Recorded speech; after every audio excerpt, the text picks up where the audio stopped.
మాకు కొట్టాల గురించి చూడండి, మాకు పట్టాలు ఇవ్వండి. మాకు సునీలు ప్రవీణ్ మాకు చేస్తామని చెప్పినారు. ఇంటింటికి మరోసారికి ఓటేయని చెప్పింటే మేము అందరూ కలిసి చేసినాము. ఇంతకుముందు మేము అందరికి ఇచ్చిన 3,000 ఇల్లు అంతా ఇచ్చిన 32 వరకు మార్కండకి ఇచ్చినాము. సరే చేస్తానమ్మా చేస్తానన్న ఎంఆర్ఐ వీళ్ళు మేము తిరిగి అసలుకి వచ్చి ఇంట్లో ఉన్నాము. ఇప్పుడు వస్తారు రోడ్డుకి వస్తారు, తీయండి వాళ్ళు వీళ్ళు అంటారు. సార్ మీరు ఎట్లయినా చేసి మాకు పట్టాలు ఇప్పండి భరత్ సార్, మీరు మిమ్మల్ని నమ్ముకొని ఉన్నాం, మీరు మంచోళ్ళు మాకు చేస్తారు, మాకు తెలుసు. సునీలు పిల్లలు ఇద్దరు కలిసి మాకు చేస్తాము. మేము 32 కొట్టాలకు ఇచ్చినాం సార్, అప్పట్లో ఇచ్చినాము, మార్కండకి ఇచ్చినాం. మేము చేస్తామమ్మా చేస్తామని అందరికి ఇచ్చినా, వాళ్ళకి ఇచ్చినా, వీళ్ళకి ఇచ్చినా అని వాళ్ళు. ఇప్పుడు ఎవరికి ఇవ్వలేదు ఆ పిల్లలు, మేము ఇల్లే. మాకు ఇంటి దగ్గర వచ్చి ఏమమ్మా మీ పరిస్థితి ఏమి, మాకు ఎవ్వరూ రాలేదు.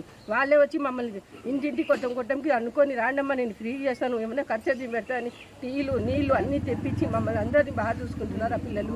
వాళ్ళు డబ్బులు ఇలా ఏమి ఇలా ఇచ్చినారని పుకార్లు చెప్తున్నారు.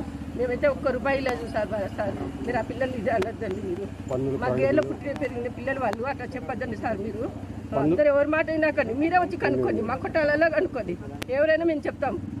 ఎందుకంటే రోడ్ల మీద ఉన్నాం, ఎందుక ముందర కాలు అని చెప్పి చాలా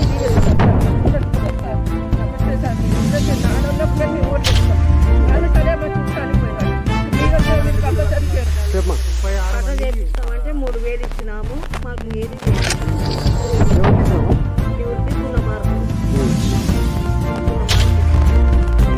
ఏదో ఆశిస్తాడు కదా, నిలబడిపోతామని చెప్పి ఇచ్చినాము. ఇంకా ఆయన ఏమనుకున్నాడు ఏమో, ఏం చేయాలి.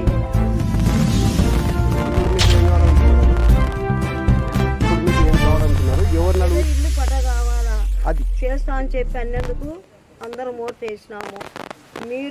నేను గెలిచితే నీ పట తెప్పిస్తామమ్మని చెప్పి అన్నందుకు వేసినాము. నైనా నువ్వు గెలిచినావు కదండి, నీ తరుమమ్మ. ఎవరు గెలిచినావు? భరత్ ఏమన్నాడు, మీకు హామీ ఏమన్నా ఇచ్చినాడా?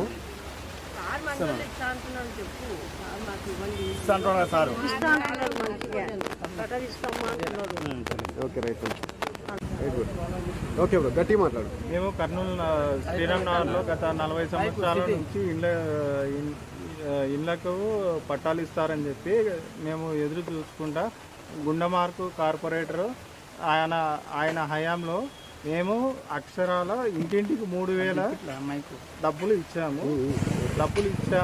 తర్వాత నిన్న కాలువలు తీస్తామని చెప్పి ఆ మాటలో ఏమన్నారంటే సునీలు, అనిలు, ఇమానులు, ప్రవీణ్ వాళ్ళు డబ్బులు తీసుకున్నారని మళ్ళా వాళ్ళ మీద తిరగబడడం, ఆ మాట చాలా బాధ.